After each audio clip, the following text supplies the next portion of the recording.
Let's go on a trip to Thailand. So we arrived at the airport tired and groggy, and all we could think of was get into the taxi and get to our hotel room. The first thing that struck us was how similar Bangkok looked to India. Once we arrived at our hotel, it gave us more than enough pleasure to just draw the curtain and check out that gorgeous view. Flying at me Ooh. The Continent Hotel in Bangkok in Sukhumvit Road. We just reached freshened up because it was a 19-hour flight that was really long. So we're gonna get out right now and see what we can do. First we need to get some food in our hungry bellies.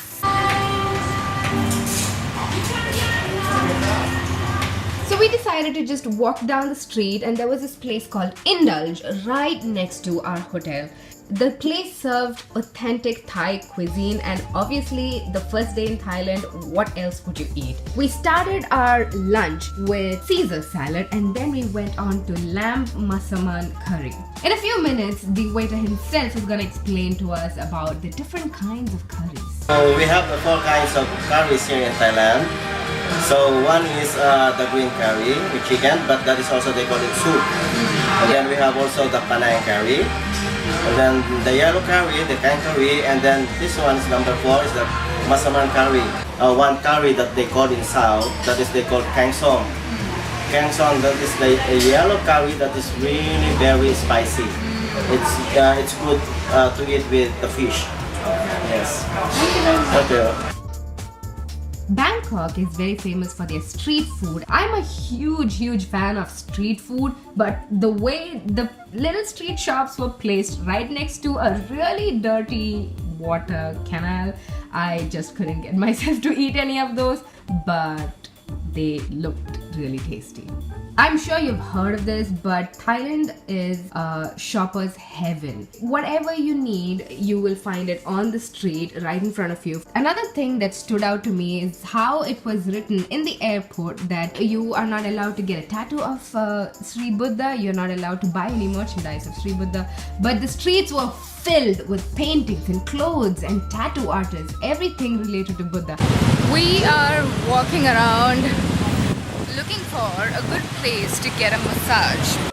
They didn't really fancy me taking a video of them. I think it's not allowed, but these ladies were so sweet and they were really nice to us, so I told them just 10 seconds and they let me take a little clip for you guys.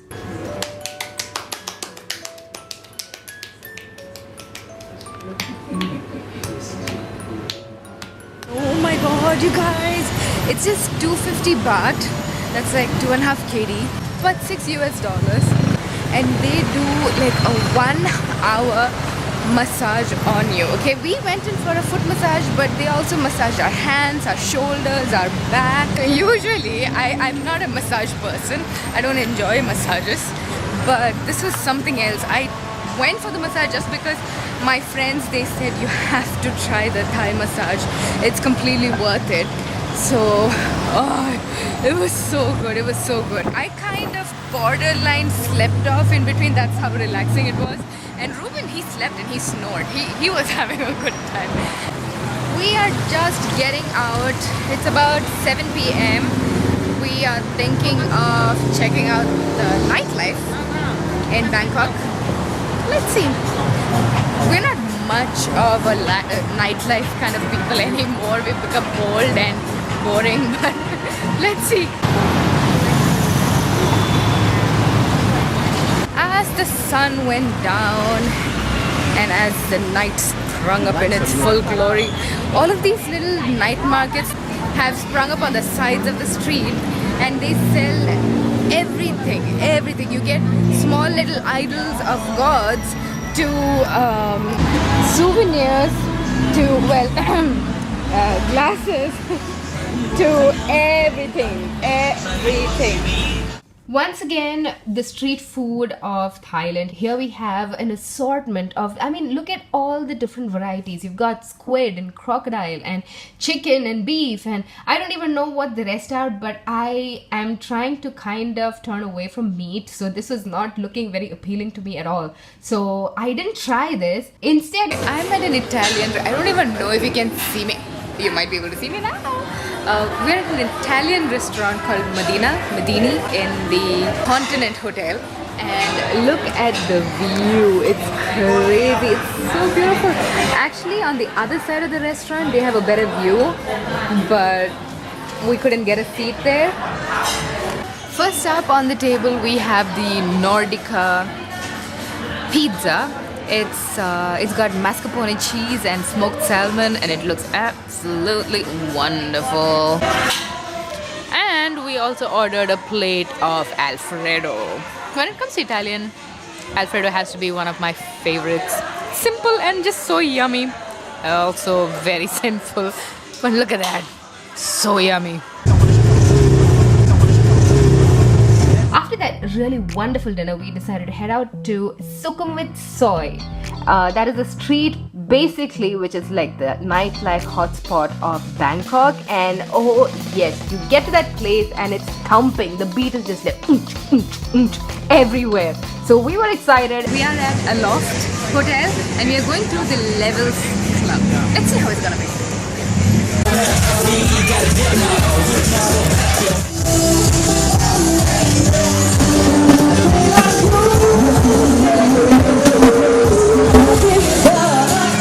Very surprisingly, the place was more than just a club. They even had live entertainment, as you can see. It was our very first experience with something like this. It was a lot of fun. Thank you, Bangkok. You have been good to us.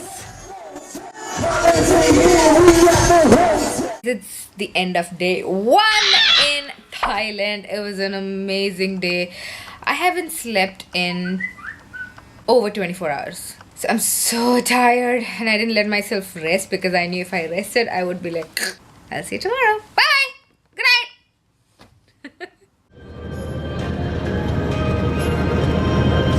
So the next day we started out really early. We got out about at 6:30 in the morning to head out to the floating market for a quick trip just before we leave to the airport for Phuket. Hello! So we are at the floating market right now. We are waiting for a number, and until then we'll figure out what we want to do. We don't really have much time today. We are flying to Phuket, so we have just about 1 hour to spend in the floating market. So we'll try to take a package that's small and tiny.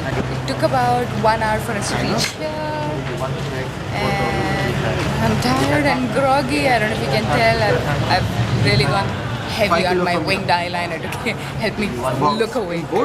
Number 9 ค่ะ Number 9 I'm not very new to getting onto the boat because my dad's from Alapi. It's a place in Kerala. It's backwater, and people commute in a boat even smaller than this. So I'm kind of used to this.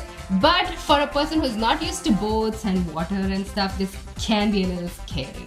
They try to cheat you with the prices because on the board it's written like 2,000 baht for 1 hour, but then they came to us with a ticket like 4,000 baht for 1 hour. So we were like, what is going on? So you have to be a little careful anyways if you're planning to travel to Thailand.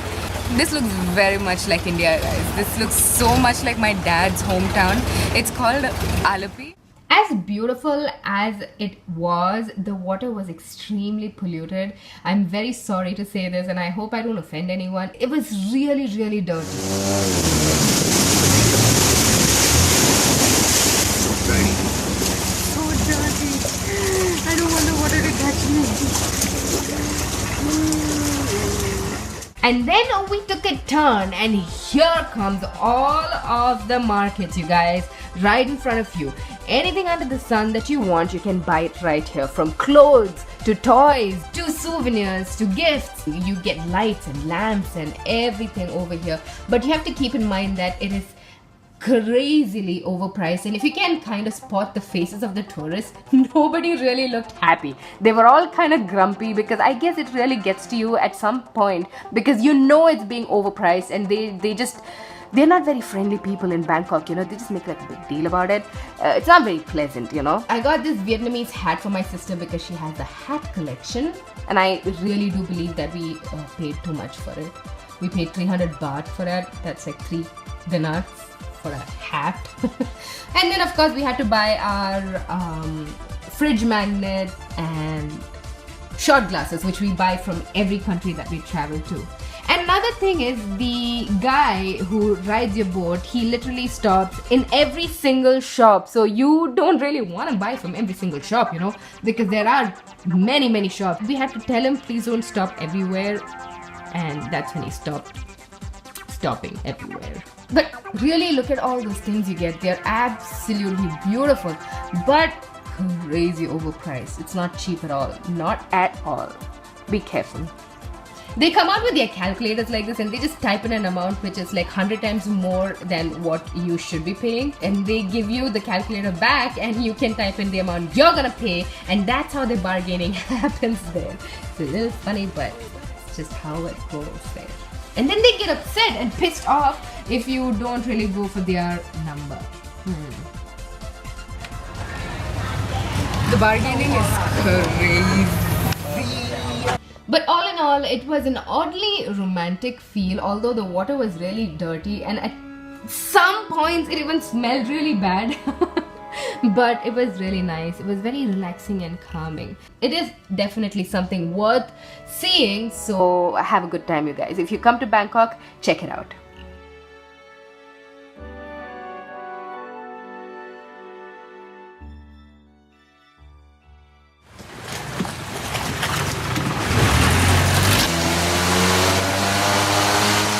When other boats pass you by, the water splashes on your skin, on your hands and stuff, and it's so disgusting, because take a look at the water.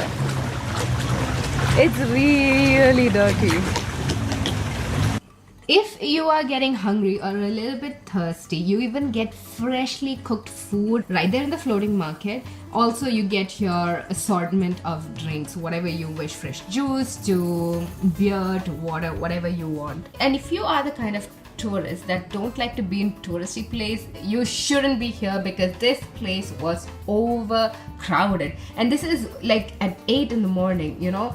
It was really overcrowded, so the boat had to literally like steer its way through a really overcrowded alley of water. My words are all wrong, but you understand what I mean. And some of those little water streets are so narrow that you have to wait until all of the boats pass by, and you have to like kind of really get in close to one side so you can let the other guy go by.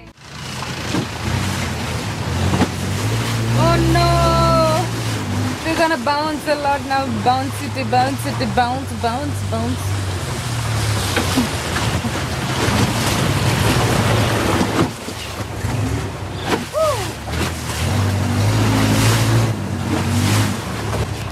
By the way, there are so many other activities in the floating market.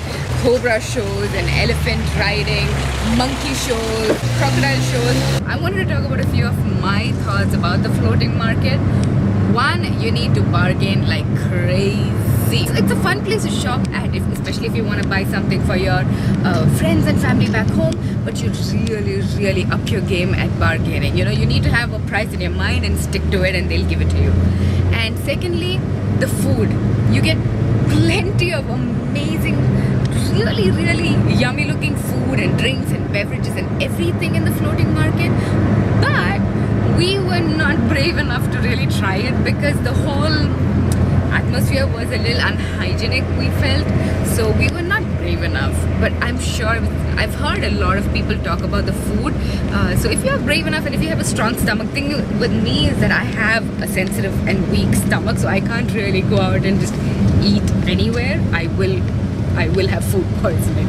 Thirdly, we strongly feel that the guy who is in charge of your boat gets a little bit of commission or whatever from each market. It's just a little observation, we feel that. So yeah, so that's it. Thank you. You're welcome. That's our place to Thank go and you. have fun. Bye. Don't be scared and don't forget to kiss them. Okay, so right now we are going to the Dam Neon Saduk Tiger Zoo, and there are so many different packages that you can pick, and we picked the one where we can feed and cuddle And spend 10 minutes with spend 10 whole minutes with baby tigers. Don't tell me this is the food. Oh no.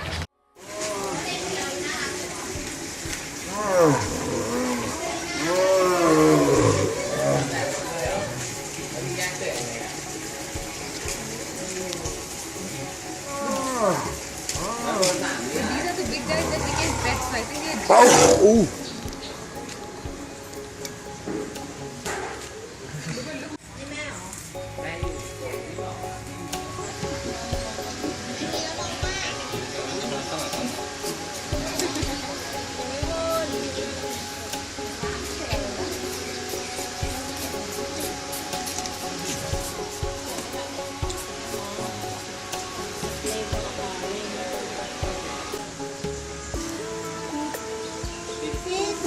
Look at that. Getting to meet, feed and cuddle with these tiger cubs were truly a surreal moment. A moment that we will cherish for life because it's not every day that you can go and cuddle up with a baby tiger, you know. Such beautiful, majestic, cute and naughty little creatures. They are just so beautiful. We truly believe that this is a very nice experience that we're going to cherish for the rest of our lives. We did check with the management about the cruelty, about how they keep these baby tigers in captivity all the time, and they said that they're never in captivity. There is a field just behind their cages, which is like a huge open field, and they're always roaming around there apparently, and only during visiting times when the tourists come, they put them in the cage and the tourists feed them, they take a nap, and then they go right back out there in the field and play with each other and they're together and all of that. This is the information that was given to me, and I hope it's true. So with that, our very first day in Bangkok is over. We have rushed back to the airport to make our way to Phuket, and this is where the party is really gonna begin. So I hope you stay tuned for my next vlog. We shall catch up there. Until then, I shall see you on Instagram and let's chit chat on Snapchat. Mr. Javita George on board. I shall see you later. Please subscribe to my channel. Bye.